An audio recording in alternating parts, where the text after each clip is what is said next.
Yeah, hey now, good morning, PSW staff, clients, and friends joining us for Wednesday's class. We're going to have a little fun today. But, I mean, it was nice and great looking at Richard Strauss, a great German composer.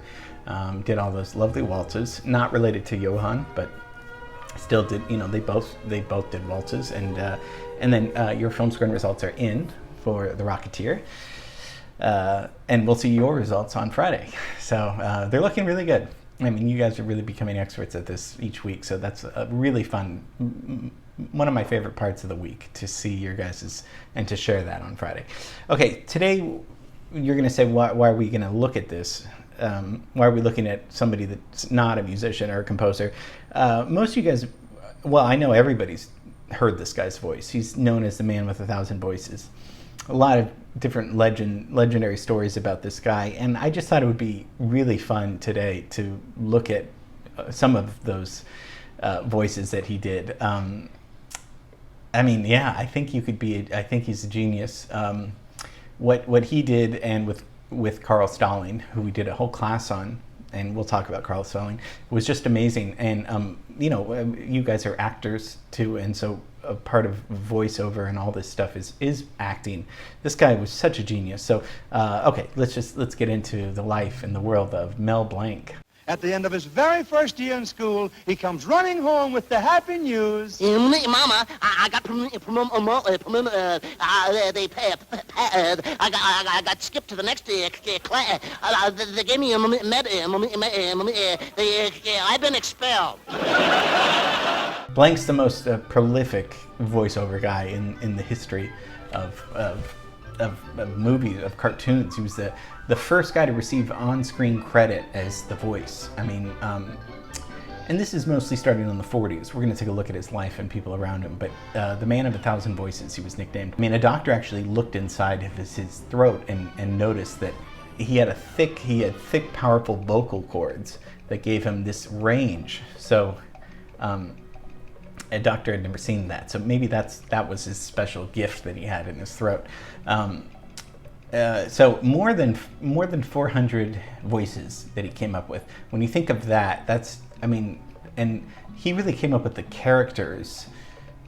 So we're going to tie this into art and music and all this stuff. So but when you think of that, that's amazing, because he was actually he was doing what comedians do, where he was writing the material. He knew how to deliver it, and he knew about timing. And isn't that what music's about too? Music is so much about timing. So we haven't talked much about comedy and music being so related, but it's so related because it's so much about timing. One is what you're speaking, another is what you're playing or singing, but they both have to do with timing. And sometimes you can teach that, sometimes you can't. Sometimes it's natural, all these things. So let's go to San Francisco and see his life. So he's born in 1908 in San Francisco and dies in 1989. So lives a long life, 60 years performing in radio, and you know, his work in animation is Bugs Bunny, Daffy Duck, Porky Pig. Foghorn Leghorn's probably personally my favorite, but you know, cast people from, you know, Looney Tunes and Merry Melodies, all in the golden age of animation, which is kind of, Disney starts that with Snow White and the Seven Dwarfs in 1937 up until The Jungle Book in 1967. But then Disney's not the only one, obviously. I mean, Warner Brothers is you know, they have their whole library that's just as successful, thanks to Leon Schlesinger, and we'll talk about him. So Blanc was born Russian Jewish immigrants, parents, and Blanc is a funny name, isn't it? Well, it was actually spelled Blank, B-L-A-N-K, and because the teacher made him feel stupid, saying that he would amount to nothing and be just like his name, Blank, he took off the K and made it a C. So really, he showed that teacher who was boss, but really too bad. But that's how he got his spelling, because it's an unusual name. So he just created it himself. Started doing voices around 10 years old, and moved to Los Angeles in 1932, and became a regular on NBC The Jack Benny program. Jack Benny was one of the most famous and most hilarious comedians of all time. It says here that you do imitations, is that right? Oh, yeah, that's right. I do animals, all kinds of things. You do? Oh, yeah. Well, let's hear a dog, for instance. Let's hear a dog. There's 18,000 kind of dogs, and he says, let's hear a dog. Be specific. What kind of dog do you want? There's Chows, Chihuahuas, Dachshunds, Doberman Pinschers, Cocker Spaniels. Well, all right, let's hear you do a Cocker Spaniel. I can't do that one.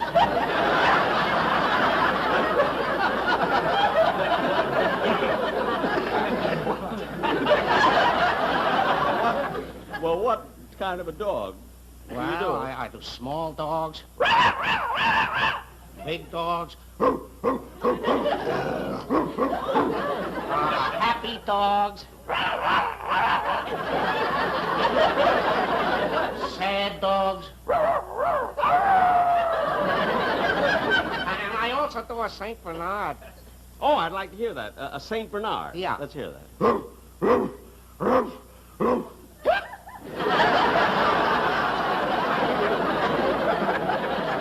In 1936, he joins Leon Schlesinger's productions.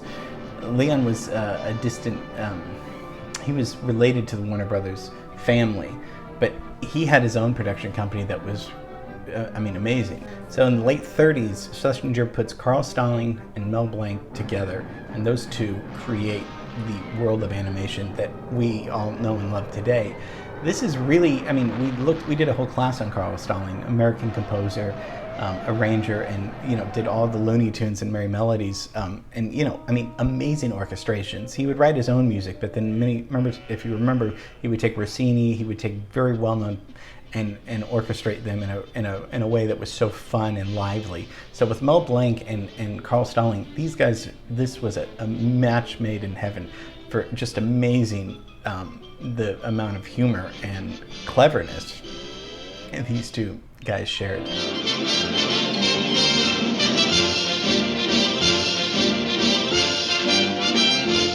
So Bugs Bunny makes his appearance in A Wild Hare. So this is, and Blanc this is 1940.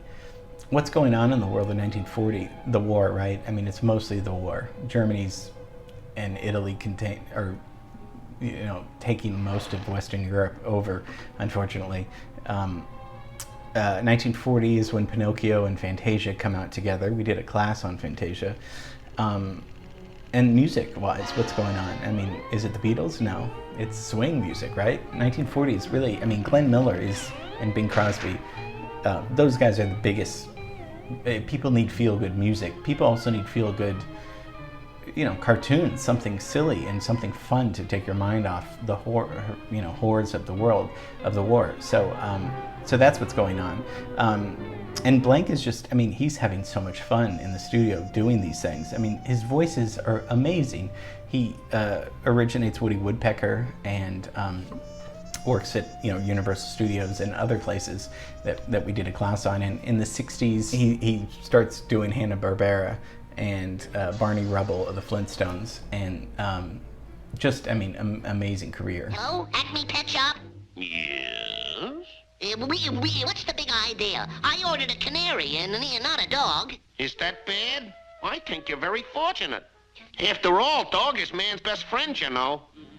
You should feel privileged to own such an animal. I don't feel privileged. Does this belong to you?